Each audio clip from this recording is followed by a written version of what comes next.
pour l'instant, mais ça bouge très très vite. D'accord, impeccable.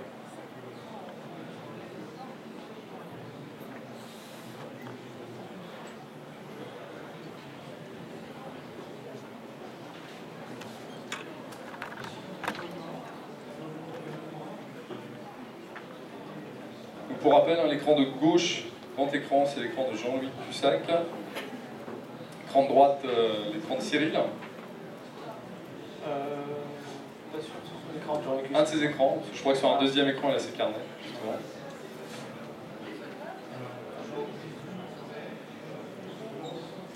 Et on a 2 traders en position, pour l'instant.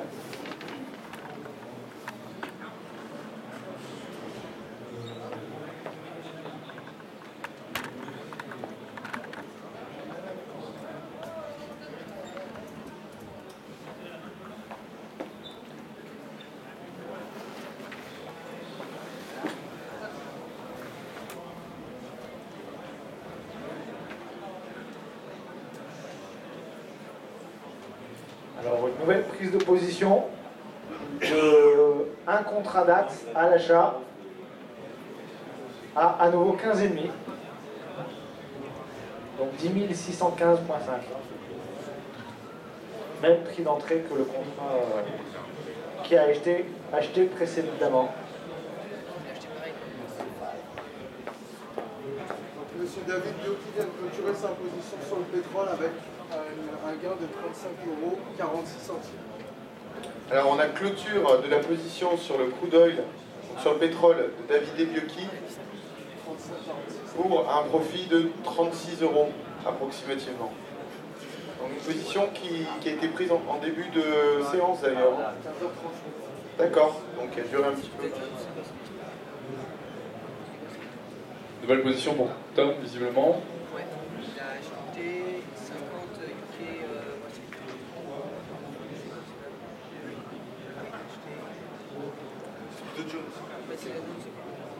C'est ça ou pas? Est-ce que les positions de Tom ont été bouclées, les premières qui ont été prises, ou est-ce qu'il est en ce moment sur 4 positions cumulées? Rien n'est fermé pour l'instant. Okay.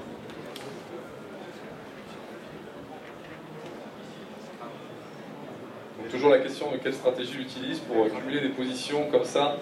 Il a peut-être une sorte de certitude dans l'analyse pour cumuler 4 positions.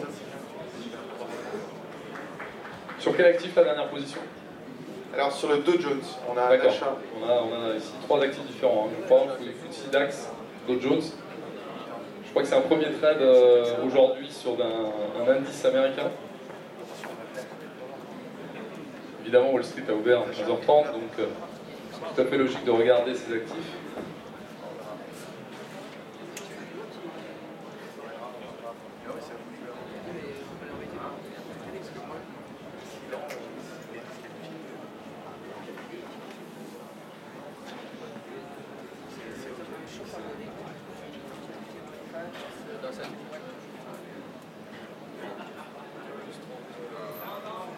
Donc pour Cyril, une position clôturée de DAX, plus 30 € de bénéfice.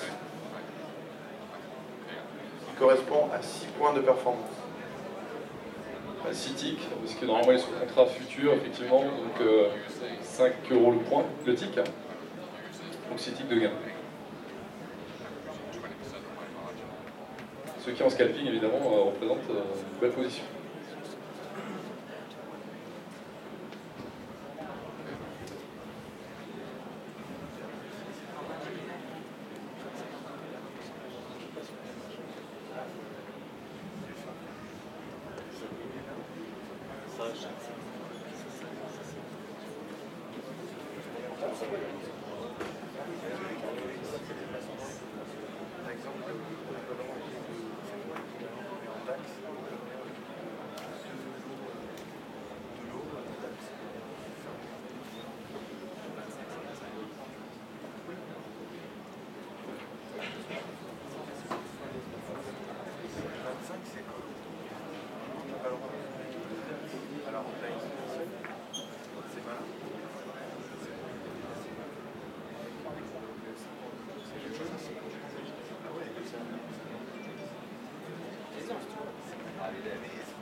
On va faire un petit point sur les PNL d'ici 5 minutes. Oui, c'est Informer les autres.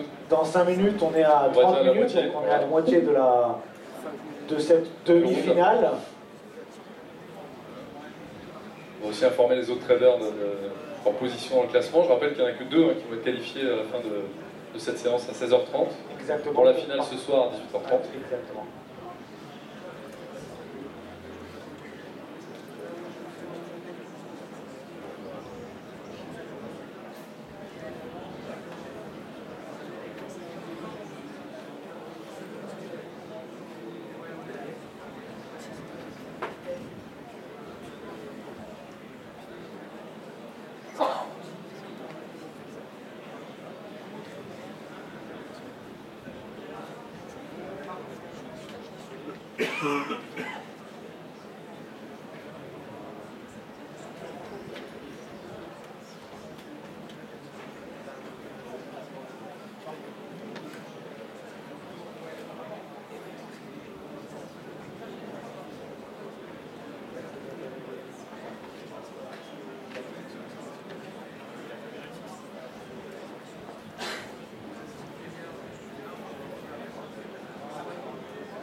Okay, so what do I do? Right. Because the way I go about it is that I have 51,000 euros on my account, and I'm using. Yeah, because the way it works is like you have to variable DAX multiply by 10,000. Let me just reduce this, okay? Il est à 1600.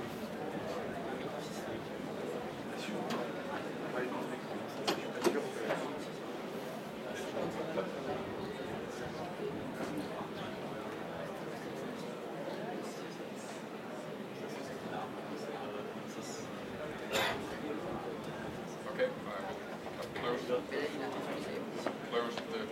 it's too much, then closed it, no gain, no loss. Okay. No gain, no loss.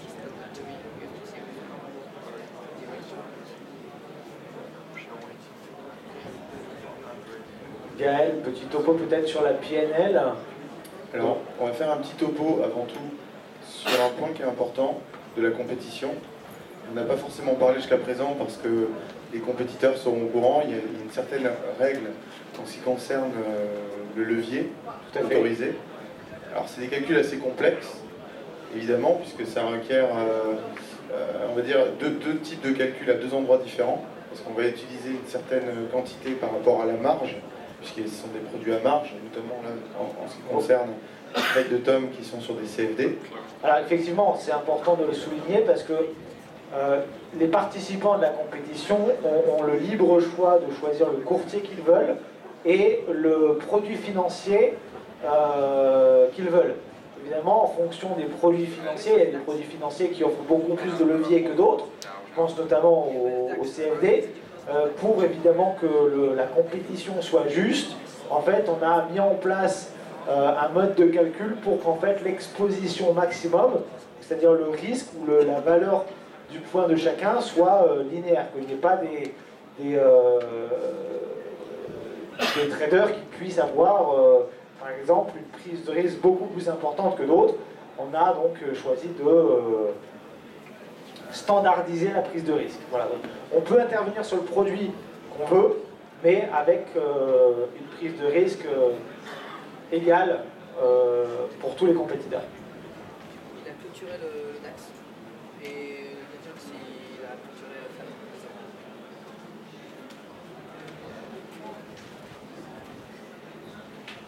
Donc on a quelques clôtures, du coup, côté Tom Hougard. On va faire le calcul justement par rapport à cette histoire de marge. D'accord, parce que ce sont des positions sur quels instruments exactement? Et en fait, ce qui se passe, c'est qu'il y a eu pas mal de positions de prise avec un levier quand même assez important sur chacune de ces positions. D'accord. Le deal, c'était que par position, un certain levier ne devait pas être dépassé. Tout à fait. Et au global aussi. Au global, effectivement, l'exposition maximum doit être de 1 million notionnel. Exactement. Donc là, on a dépassé légèrement d'après nos calculs. D'accord. Donc on on a automatiquement clôturé les positions qui dépassaient et on ne les prend pas en compte.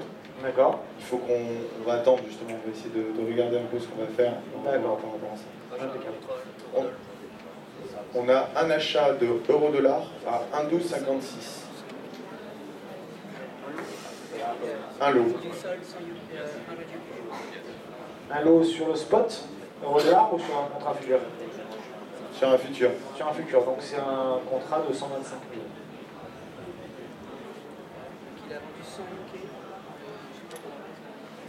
Alors, on a une vente côté Tom Hougard de quantité de 100 sur le FTSE. Voilà, par exemple, dans ce cas-là, on est bon au niveau des margins. C'est le maximum autorisé. Le maximum, c'est 120, je crois, sur le FTSE, on avait calculé. Mais avec les positions cumulées, on est pile poil, on est en dessous d'un million. D'accord.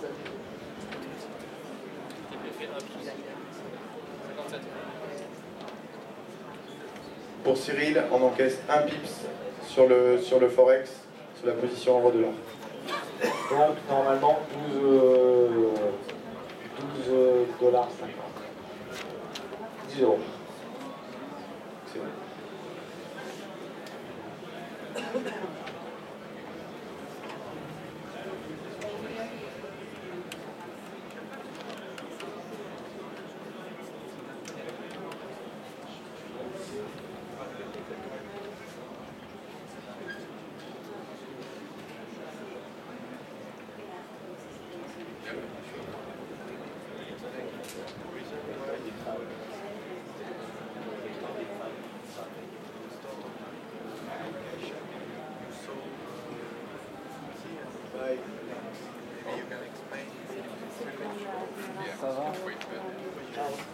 Allô David, le son de vidéo n'a pas été.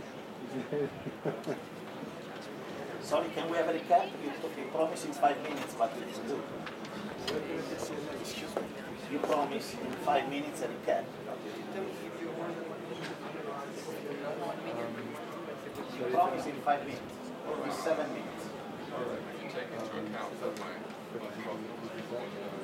Ah, je sais pas, mais c'est bien divers. On va faire un tour des performances. Très bien, alors on peut commencer par Jean-Luc Cussac, donc on est toujours à un PNL.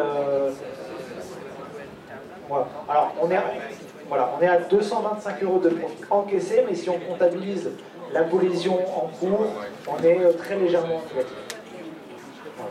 On est flat, plus ou moins. Donc attendons de voir comment va évoluer cette position. Voilà. Ça fluctue, hein, c'est normal. Pour l'instant, on est à peu près flat côté Jean-Louis Cussac. Cyril, on est à 40 € de gain.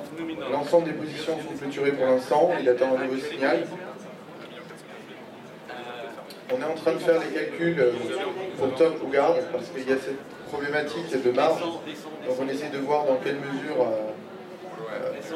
on est bon ou pas en termes de règles par rapport à la compétition.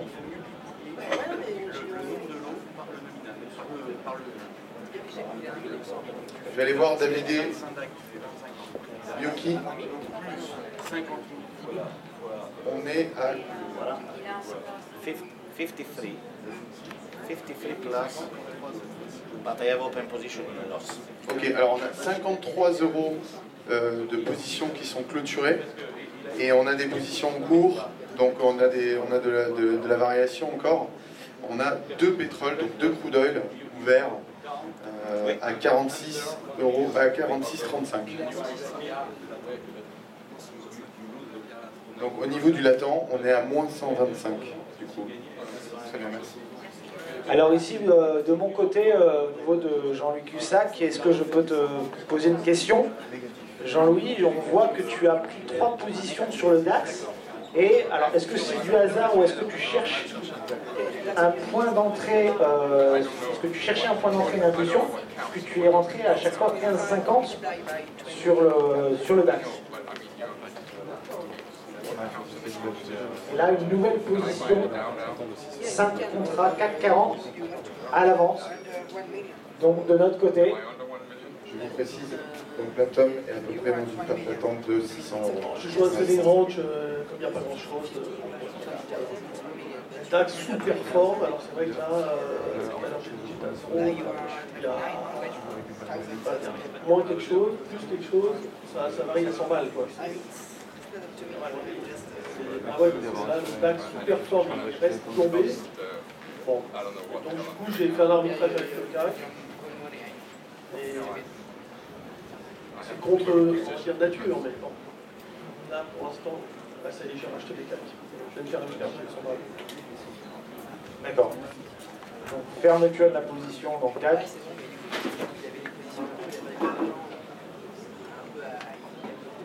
100 €.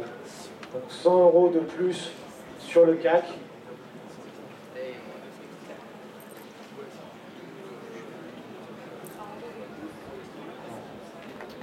Vente, donc la position CAC a été vendue à 4476,5 et a été rachetée, donc c'était une vente à découvert, a été rachetée à 4474,5, donc 2 points de profit pour 100 €. Donc on est à 325 € ici de profit clôturé, je précise, puisqu'il a une position en cours qui n'a pas encore été débouclée sur le DAX. Jean-Louis en tête, si je ne m'abuse, pour l'instant. Donc, ça dépend si t'es là. Voilà. Ça dépend si on compte la position qui est courante ou pas. D'accord. Alors, je vais faire un petit point des positions de David et Biocchi. Donc, on a 2 pétroles ouverts en achat à 46,35 et on a un DAX à 10 613.